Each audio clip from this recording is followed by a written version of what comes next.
Welcome back. Not a playthrough video today, just a quick video, or at least I hope so.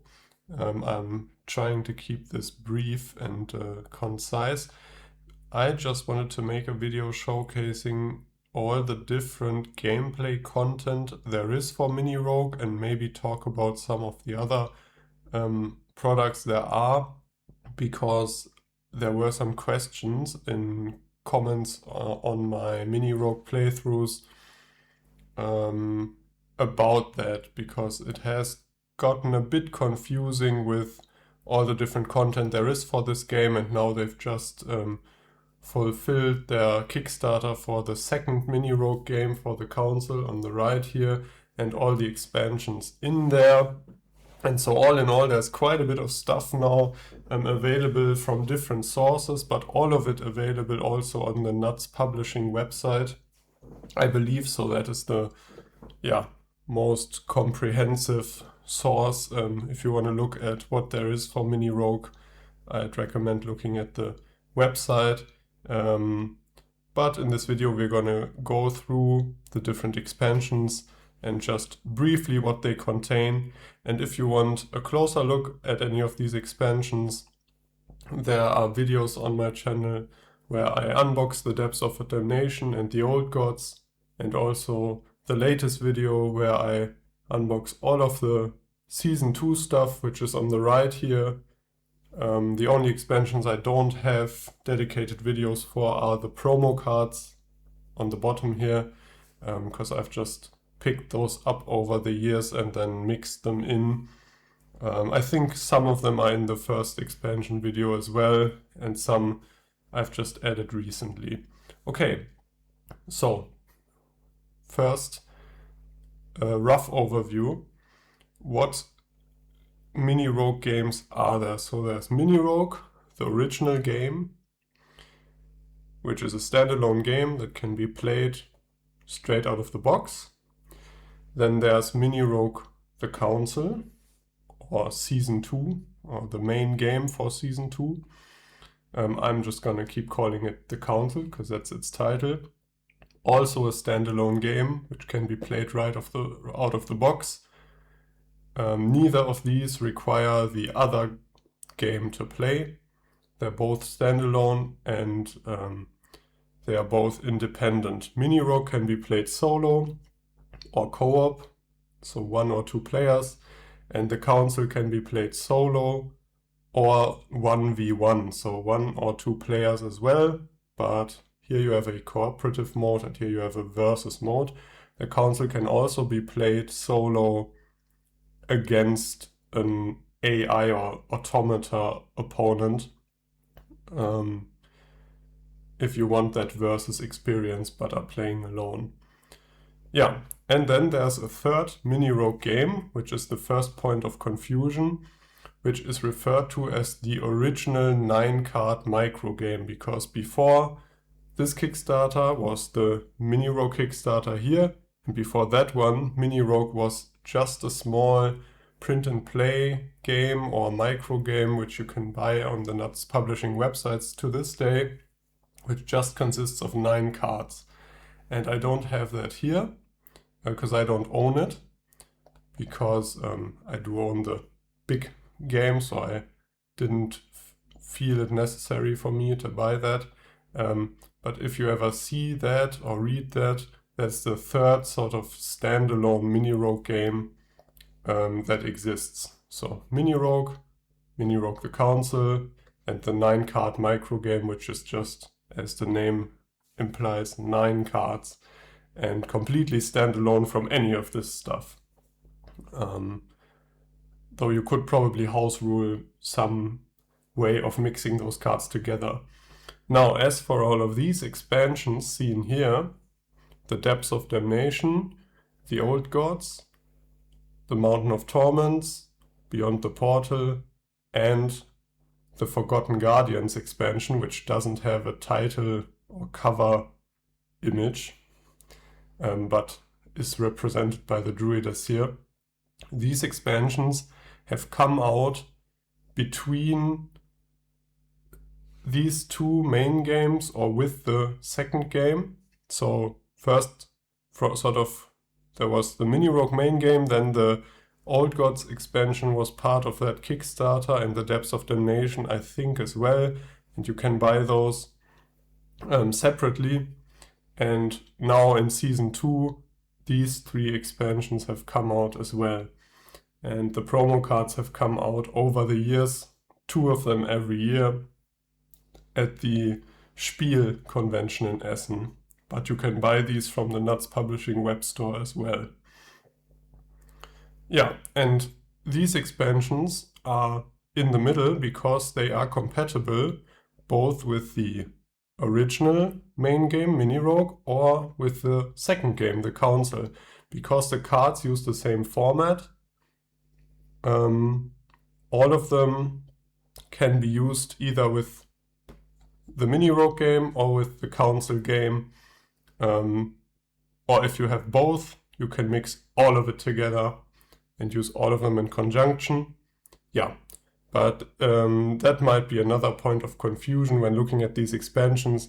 What game is this expansion for? What game is this expansion for? What game is this expansion for? The answer is, doesn't matter. They're all compatible with this one or all compatible with this one, because mainly they add characters and rooms or new kinds of cards that can be used with either game.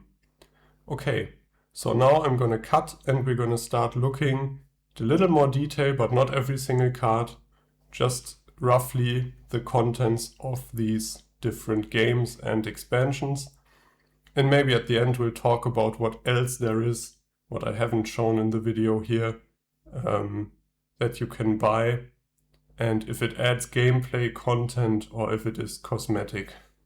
So we are starting with the first wave or first season, which has the base game. Now the base game contains character sheets, meeples, tokens and dice, because obviously it is a base game, and so it contains all the stuff you need to play Mini Rogue. And then for cards, the base game cards are the 4 original characters and a bunch of room cards, which I've sleeved up here. And there are 4 bosses, these 4, and also 1 final boss, Ox Remains. And then there's some added stuff like the combat stances and the Ghost and Rewards reference card, which is needed to play. And those are the contents of the base game as far as I'm aware. And that's a great game on its own. So with the Season 1 content then, there was the Old Gods expansion during the Kickstarter. This was often labeled as Kickstarter exclusive, and I don't think you can buy it in retail stores. It is available on the Nuts Publishing web store though. So this Old Gods expansion, which only consists of a few cards, and the cards are all marked by the symbol shown here. So it contains the competitive rules, 1 extra character, the Bones character, which is fun, a new boss, some new rooms. I believe there might have been a new lore card as well, but if there was, it wasn't marked using the symbol, so I couldn't pick it out from the ones in the Depths of Damnation expansion, which we'll look at now. But so very small expansion, but very good one, because it has a new character. Okay, and lastly for Season 1, there's the Depths of Damnation, which is the bigger of the 2 expansions. It came in a little tuck box like this, and it contains another 3 characters, which now makes 8 characters for Season 1, 2 for each class. 4 of them were in the base game, 3 in here, and the 1 in the Old Gods expansion. Some more room cards, and these cards are all marked using this little symbol, which is kind of hard to make out, even in person. It's like a little creature. Yeah, so these are new room cards, And the big new mechanic here is the secret passage, which lets you draw a lore card, and so most of these rooms, well, not most of them, but some of these rooms also work with lore cards.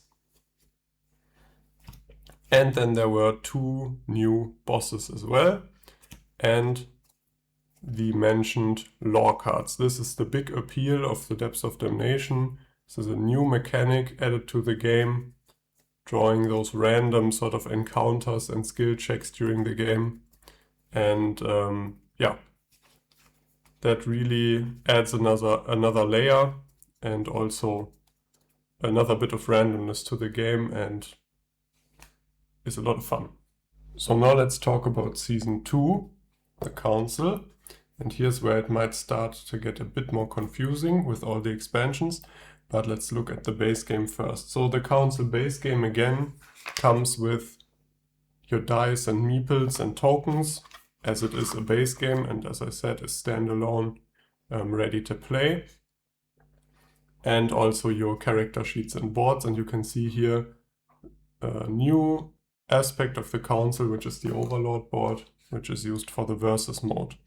Now card-wise, the Council comes with quite a few cards. First of all, 4 new base game characters, because if you just buy the Council, you still need 1 character for each character class to play. So these are 4 new ones, different from the ones in the mini rogue. I keep saying base game, but in the first base game, as this is the second base game. Then there's a bunch of room cards,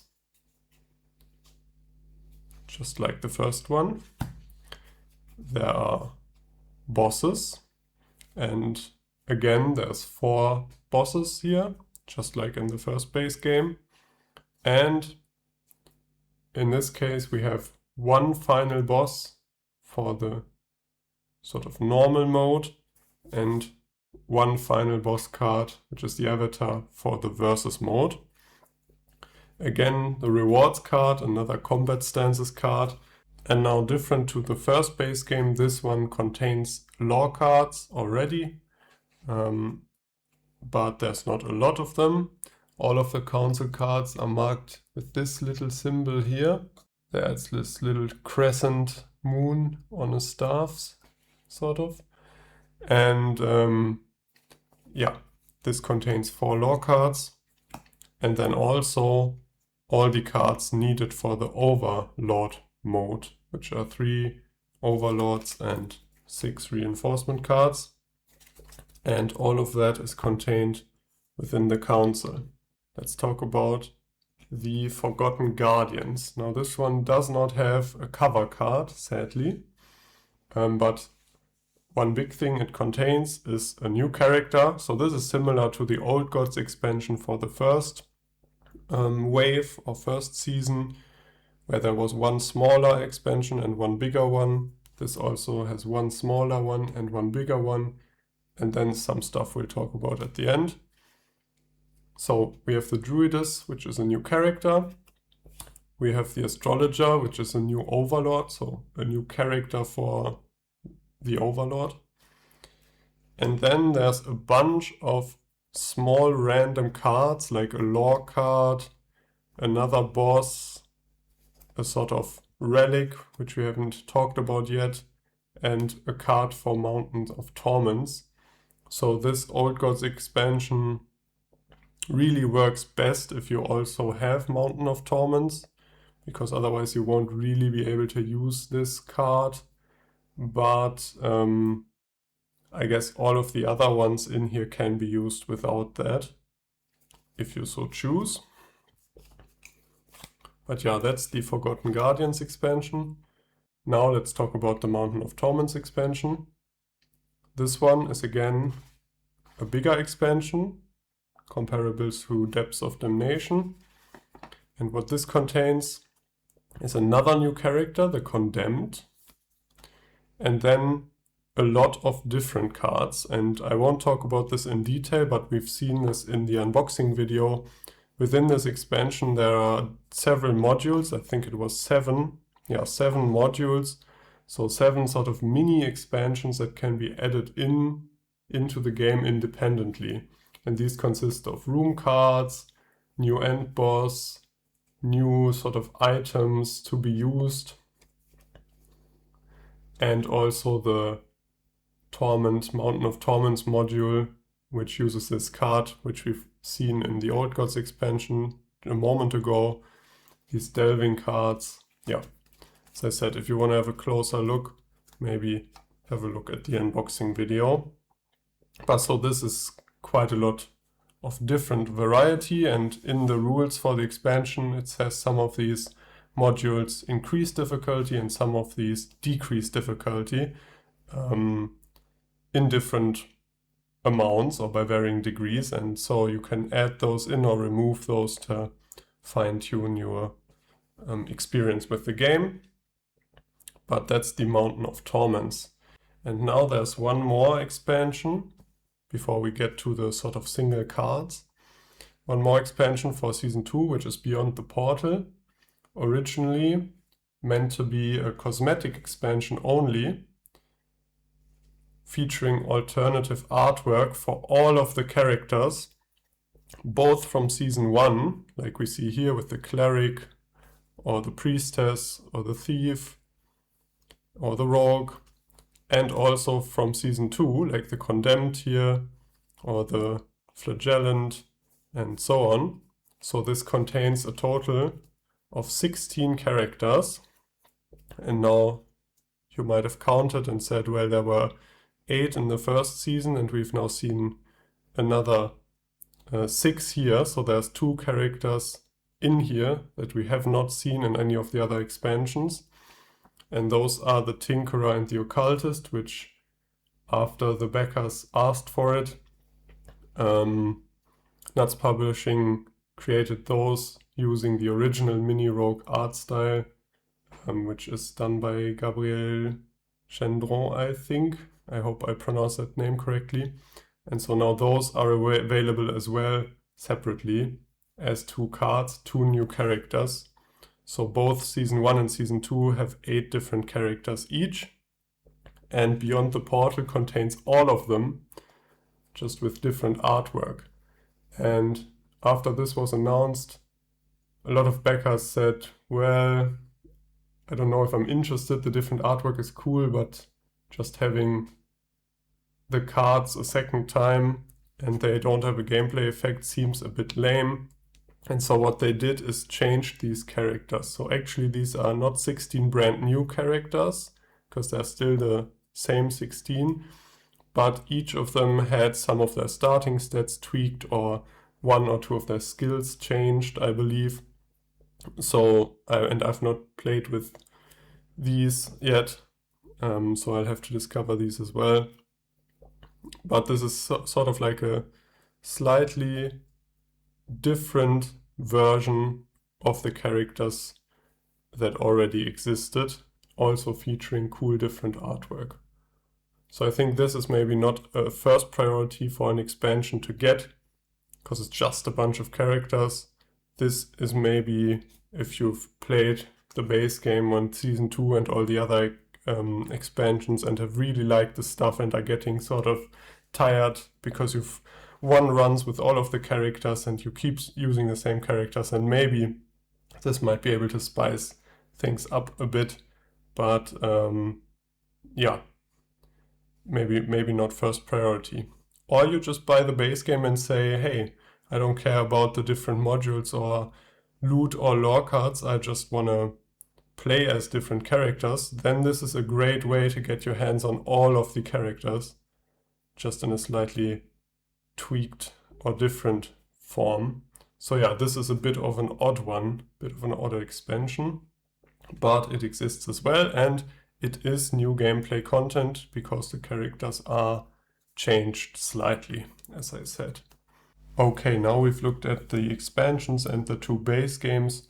Let's go deeper down the Mini Rogue rabbit hole and have a look at the odd little added content that you can get from different sources, but all of this also from the Nuts Publishing website, as far as I'm aware. So the first 2 we've already seen. a moment ago, the Occultist and the Tinkerer in the usual mini rogue art style, which originally were characters new to the Beyond the Portal expansion. But now you can buy the 2 cards just in the original mini rogue art style as well. Then we have the promo cards or promo packs, which always consist of 2 cards. And they've released one of these each year at the SPIEL convention in Essen.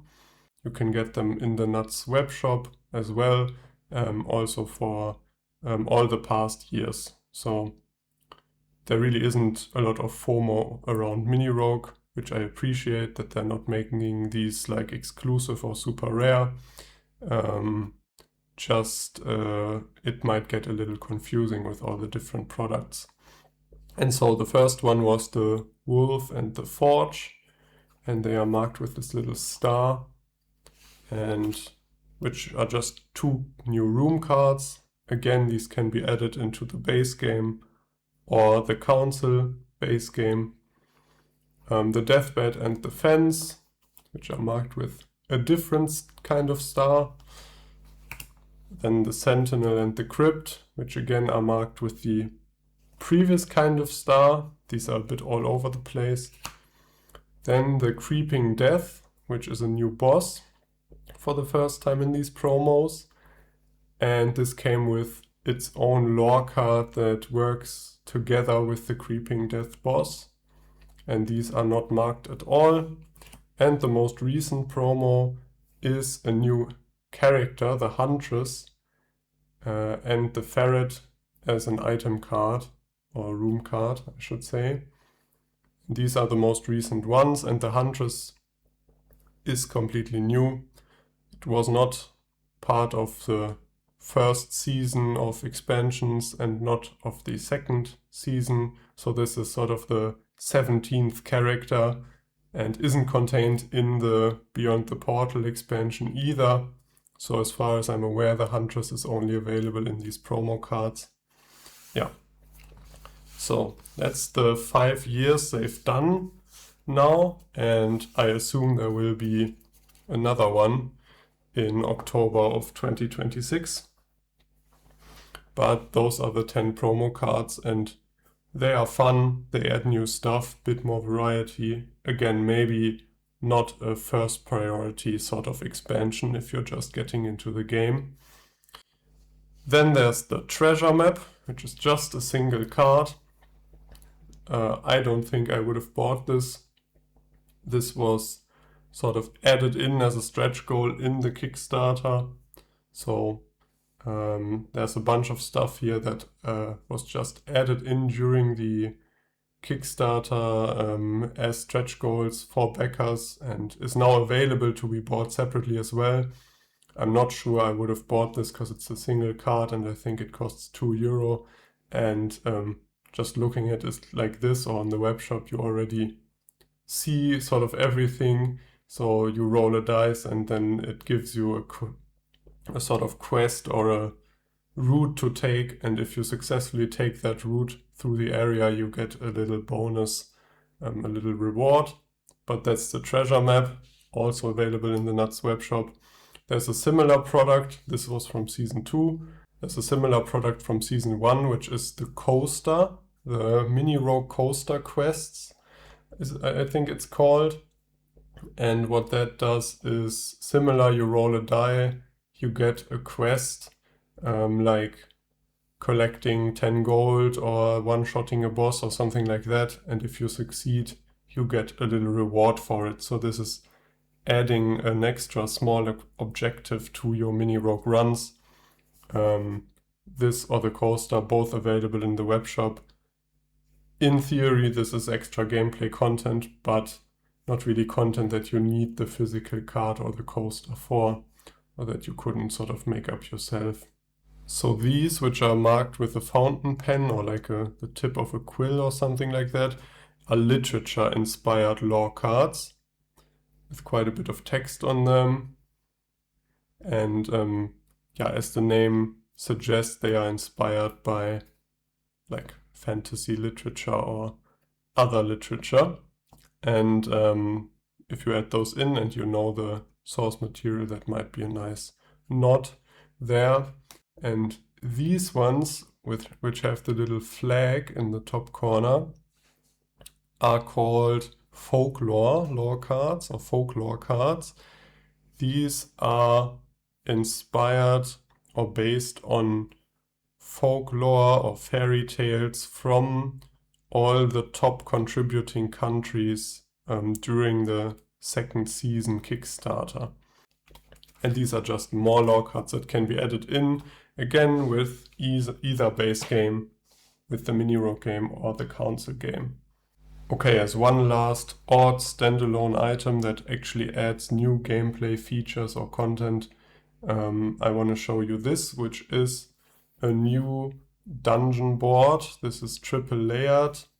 I also only really got this because it was added in during the Kickstarter campaign just as a bonus after I already backed for it. But this is available standalone on the Mini Rogue web shop as well. And as you can see, this adds 2 different dungeon maps. The Spire, maybe inspired by Slay the Spire. Well, that was a lot of Spire in one sentence. I'm not sure. And the Necropolis, which you move down. And as opposed to your regular dungeon maps, which just have areas in every floor, these have different effects, like moving into areas and curse and poison effects, lore cards. You might be able to skip a boss somehow, and maybe there's some shortcuts to be taken or more loot to be found, or taking a harder route might award you with a bit more XP and so on. And both of these sites have this. So this is again, I think, not the high priority expansion maybe you should be buying if you're getting into the game. This to me seems more like a little bit more of variety on top if you've already played a bunch, but maybe not the thing to start out with. And with that, we've looked at all the gameplay content there is for Mini Rogue, at least to my knowledge. Let me know if I've missed anything. All the other items that I can see on the Nuts webshop are purely cosmetic or quality of life upgrades. One of those I do own from the recent Kickstarter, which are the double layered character sheets or character boards, which have these indents for the cubes. But again, these don't add anything gameplay wise. There's the skill trees on the back, but these are printed the exact same way as they are in the base game, so you don't really get new gameplay content. This is really just quality of life, so you don't knock the cubes around a lot. And I just decided to add them in because I do play Mini Rogue a bunch, and I like the game and I will be playing it a bunch more. And then also there are things like additional dice, foldable dice tray, a little dice cloth bag, and the glittering treasure expansion or the glittering throne expansion, which might sound like they are gameplay expansions, but really they only add copies of existing cards, namely the bosses, I think, and the treasure cards, but they are holographic. So those are purely cosmetic to my knowledge, and I don't own them. And then there's Twinples Mini Rogue, which are plastic meeples, which are designed like the characters from the game. So those again are purely cosmetic if you want to play with those instead of the wooden meeples that are included in the game. And I think with that we've talked about everything except for maybe the Mini Rogue playmat, which also exists, and the Meeple stickers and so on. So there's a bunch of stuff to bling up your game, but those don't add new mechanics, new cards, or new gameplay content. So with that, we're at the end of the video. I hope this was quick enough. I don't know the total time on the video, but I do feel like it took a while still, because there's a bunch of stuff. So if you're just getting into the game, I would just recommend picking up one of the two base games. For me, I bought the original base game a while ago when the console didn't exist. I got this used, which is why it's so dinged up, for I think 10 bucks or maybe 15. I think it was 15 euros. I got this used and I've had a lot of fun with it, and you can see playthroughs on the channel, and it's a great game on its own without any of those expansions, because it's small but elegant, yeah. And these expansions really add a lot of variety, but that variety only really comes in handy when you feel like you've seen the base game and a lot of the base game, and there's already a lot of replayability here with just the 4 base game characters, trying to get wins with those. And there's a campaign in here. I didn't talk about this now, but there's a little campaign booklet and a way of sort of connecting several of your games, leveling up during that and so on. So there's already a bunch of stuff just in this small game here. And similar for the Council, this also contains a campaign, is a standalone game, has 4 characters, and has the versus mode as well. So I think if you're just getting into Mini Rogue or want to get into it, your main decision should be, do you want to play solo, then get either one, or do you want to play 2-player, then this one is for co-op and this one is for versus. And if you want to play with more players, you can get both of these, mix them together, play 3-player co-op or 4-player versus, which would be 3v1. Yeah. So I think that's the recommendation I can give. I know, sort of lame recommendation, buy the base game first. If you want to then get expansions, my pick would be the Depths of Damnation expansion, which adds the lore cards and a bunch of rooms, or just some of the promo cards. I've always liked those. Just seeing those new rooms now and again can really freshen up the game. And yeah, then after that I would look at stuff like the Old Gods expansion or the Forgotten Guardians and all of that for new characters and a few new cards. But I think these are sort of the main components for a nice replayable game of Mini Rogue. I think the main thing is to remember is, so far none of this has gone out of print. Even the stuff they said was Kickstarter exclusive and so on is still available on their website. The stuff from the conventions is available on their website, and it seems to me like they are intending to keep it that way even for Season 2. So there really shouldn't be any FOMO of I have to buy all of the expansions right now and so on. Just try the game, see if you like it, and you can always get the rest of the content. I don't think any of it will be unavailable soon. I'm not Nuts Publishing, so I don't know for sure, but that's the way it seems to me. Yeah, and with that, I want to say thanks for watching. I hope you found this helpful. If you have any questions, leave them in the comments. If I got anything wrong, do leave it in the comments, and I'll answer there and pin maybe the comments if there's corrections and so on. I really hope this can be a bit of a resource for people getting into the game to not be overwhelmed with all of the stuff that exists in the web shop and with retailers or with Nuts Publishing or at conventions and so on. And with that, have a great day. I'll see you in the next video. Bye bye.